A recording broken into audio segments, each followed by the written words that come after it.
The new global power shift. Cold open. You already lost. The world is not changing. It already changed. And the most dangerous part is this. You are still operating as if nothing happened. There was no official announcement, no breaking news, no global alert, no moment where someone stood up and said the rules of power have been rewritten. And yet, everything you depend on is already being repositioned. Power did not disappear. It moved. It moved away from visible conflict and into silent control. It moved away from flags and into systems. It moved away from physical dominance and into behavioral influence. While you were watching headlines, something else was being engineered beneath them. You still think power looks like armies, governments, and borders, but that model is outdated. That map no longer reflects reality. The real shift happened quietly, through networks, platforms, data flows, and economic dependencies that most people never question. You did not notice the moment your attention became an asset. You did not notice when your decisions started being predicted before you made them. You did not notice when influence became more powerful than force. And that is exactly why this shift works. Because it does not require your awareness, it only requires your participation. Right now, you are inside a system that understands you better than you understand yourself. A system that does not need to force you to act. It only needs to guide what you see, what you believe, and what you eventually choose. You think you are making independent decisions. But what if the options were already curated before you even considered them? This is not theory, this is structure. And by the time most people recognize what is happening, they will not be adapting. They will be reacting. The question is not whether the system changed. The question is, why were you not supposed to notice? The map you learned is wrong. Everything you were taught about power still feels logical. That is exactly why it is dangerous. You learned that powerful countries control territory, that military strength defines dominance, that borders determine influence. These ideas are not completely false. They are just incomplete. And in a system that evolves, incomplete models create blind spots. Power no longer depends on how much land you control. It depends on how many systems depend on you. A country can be geographically small and still dominate globally if others rely on its technology, its infrastructure, or its financial rails. Influence today is not measured in kilometers. It is measured in dependencies. Think about it. If a system you rely on stops working, how much of your life breaks instantly? Payments, communication, information, logistics. These are not background utilities. They are control points. Daniel Kahneman showed that the human mind uses shortcuts to make decisions. These shortcuts worked in simpler environments, but in complex systems, they become traps. You assume stability because things have always worked. You assume continuity because change was gradual before. But the system you are inside now is not gradual, it is exponential. You still interpret the world using outdated heuristics. You still believe power is visible, measurable, and obvious.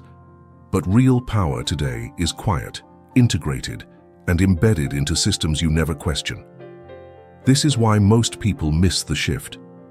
They are not looking at the wrong things. They are looking with the wrong model. And when your model is wrong, every conclusion you draw from it will also be wrong. So the real risk is not ignorance, it is confidence in an outdated map. If your perception of power is still tied to what you can see, you are already behind.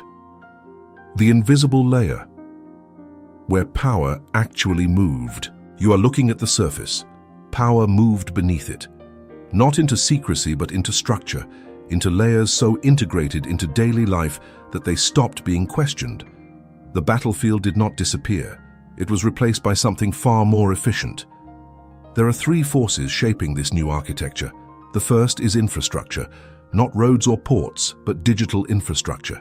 Cloud systems, data centers, operating systems, payment networks, the things you never see but use every day. Whoever controls these layers does not need permission. They become the environment itself.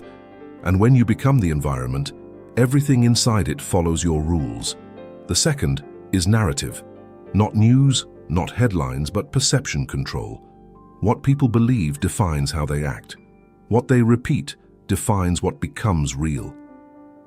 Influence today is not about forcing ideas. It is about making them feel self-generated. When a population thinks it chose something on its own, resistance disappears. The third is capital flow. Not traditional markets that you can track on a screen, but liquidity moving through invisible channels. Strategic investments, sovereign funds, private networks of influence. Money is no longer just a store of value. It is a tool of positioning. It builds dependencies long before outcomes become visible. Put these three together, and you do not get power as an event. You get power as a system. This is the shift most people fail to understand. The center of power is no longer where decisions are announced. It is where options are designed. And once options are designed, outcomes are predictable. This is why control today does not need to be loud. It does not need to convince everyone. It only needs to shape the environment enough so that the most likely path becomes the default path. The system does not tell you what to do. It makes certain choices feel inevitable. That is where power lives now, not in confrontation, in configuration. The real game, who is actually moving. You were conditioned to see the world as a simple confrontation. One country against another, one ideology against another. That frame is convenient. It is also misleading. What is happening now is not a visible clash. It is a silent repositioning. Nations are not just competing. They are redesigning their dependencies. Look closely, and you will see a pattern emerging. Countries are no longer trying to dominate everything. They are trying to control critical layers, energy corridors, semiconductor supply chains, data infrastructure, payment systems. Each one of these is not just an industry, it is leverage. When a country controls energy flow, it influences production. When it controls chips, it influences technology. When it controls data, it influences behavior.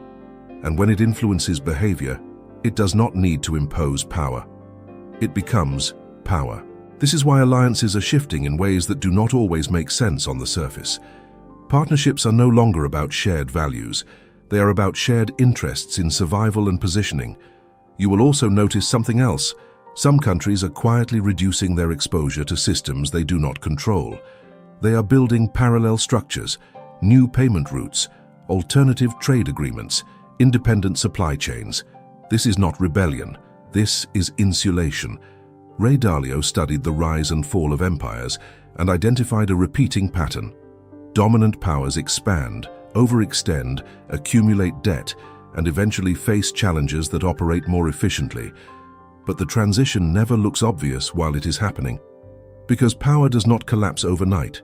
It erodes, redistributes, and reassembles somewhere else. And during that transition, the most dangerous position is not being weak. It is being dependent on a system that is losing control. Right now, multiple centers of power are emerging, not to replace each other immediately, but to reduce reliance on a single axis. This is not a takeover. It is a fragmentation of control. And when control fragments, volatility increases. Systems become less predictable.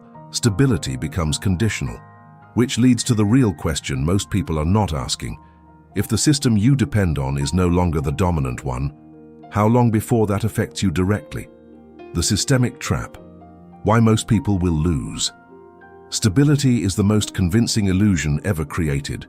You wake up, systems work, money moves, information flows, and everything feels predictable. That feeling is not proof of strength. It is a sign that the system has not been stressed yet. Nassim Taleb built his work around a simple idea. Systems that appear stable are often fragile, not because they are weak, but because they are optimized for efficiency instead of resilience. And when something optimized breaks, it does not bend, it snaps. Look at the structure you depend on. Global supply chains that stretch across continents, financial systems built on layers of debt, technologies that rely on a few critical components. These systems are efficient, they are fast, they are interconnected. They are also exposed. The more interconnected a system becomes, the more a small disruption can propagate through the entire structure. You do not need a collapse to feel impact. You only need a shift in control. This is the trap. Most people believe risk comes from visible crises, market crashes, wars, recessions. But the real risk is silent transition. When control over key systems changes hands, the rules change without announcement. Your job does not disappear overnight. It becomes less valuable gradually. Your currency does not collapse instantly. It loses purchasing power slowly. Your opportunities do not vanish. They move somewhere else. And because the change is gradual, you adapt too late. Fragility hides in comfort. The longer something works, the more you trust it. The more you trust it, the less you prepare for it to fail. That is why most people will not lose because they made a bad decision. They will lose because they never realized the system they trusted was being restructured. The system does not need to break. It only needs to shift ownership. And when ownership shifts, value follows. If you are positioned on the wrong side of that shift, you do not notice immediately. You feel it over time, in what becomes more expensive, in what becomes less accessible, in what stops working the way it used to. That is how the system resets, not with a shock, with a transition. Silent manipulation. You are being positioned. You believe your decisions are yours. That belief is the foundation of control. No one needs to force you when they can guide you. What you consume shapes what you see as possible. What you repeat reinforces what you believe is true. And what you ignore defines the limits of your awareness. This is not accidental. It is structured. Daniel Kahneman explained that most human decisions are not the result of deep reasoning. They are fast, automatic, and influenced by context. That means if someone controls the context, they influence the outcome. Look at how information reaches you. You are not seeing everything. You are seeing what is selected, what is prioritized, what is amplified. The system does not overwhelm you with options, it filters them. And once options are filtered, your decision feels natural. This is where most people lose control without realizing it. You think you are choosing what to watch, what to believe, what to value, but your environment is constantly being adjusted. Slight changes, repeated exposures, subtle reinforcements. Over time, your perception aligns with what is being fed. This is the global version of herd behavior. When enough people move in the same direction, it stops feeling like influence. It feels like reality. But that reality is constructed. You see trends and assume they are organic. You see consensus and assume it is correct. You see repetition and assume it is truth. But repetition is not truth. It is positioning. You are not being informed. You are being calibrated. Calibrated to react in predictable ways. Calibrated to accept certain ideas. Calibrated to ignore others. And once behavior becomes predictable, it becomes manageable. This is the level where power no longer needs to act directly. It only needs to design the conditions under which you act. So ask yourself one question. If your perception is being shaped, how many of your decisions are actually yours? The new map, how the world is being redesigned. The old map showed borders. The new map shows flows, not lines separating countries, but connections linking systems. Energy moving through new corridors. Data traveling through controlled networks, capital circulating through alternative routes that did not exist a decade ago. This is not a small adjustment. It is a structural redesign. Look at how trade is evolving. New corridors are being built to bypass traditional choke points, routes that reduce dependence on a single region, routes that create new centers of gravity. When a corridor changes, entire economies reposition around it. Now look at alliances. They are no longer based only on ideology or historical alignment. They are based on strategic necessity. Countries that were once distant are now connected by shared infrastructure, shared risk, and shared opportunity. These alliances do not always make sense if you look at them through the old map. Because the old map was about geography, the new map is about leverage. Then there is the evolution of money itself. Currencies are no longer just national symbols. They are tools of influence. Digital systems are emerging that allow transactions outside traditional frameworks, systems that reduce reliance on intermediaries, systems that redefine how value moves. This does not eliminate the old system immediately. It runs in parallel, quietly gaining relevance while the visible structure still appears dominant. Howard Marks warned that the biggest mistakes happen when people assume the future will resemble the past. That assumption creates comfort. and comfort creates delay. While most people wait for confirmation, the system moves forward without them. This is the key shift. The world is not transitioning from one power to another. It is transitioning from one structure to multiple overlapping systems. And when multiple systems exist, power becomes fluid. It can move, it can shift, it can reassemble in places that were previously irrelevant. So the question is no longer where power is located. The question is where it is moving next. The hidden opportunity, where the new games are.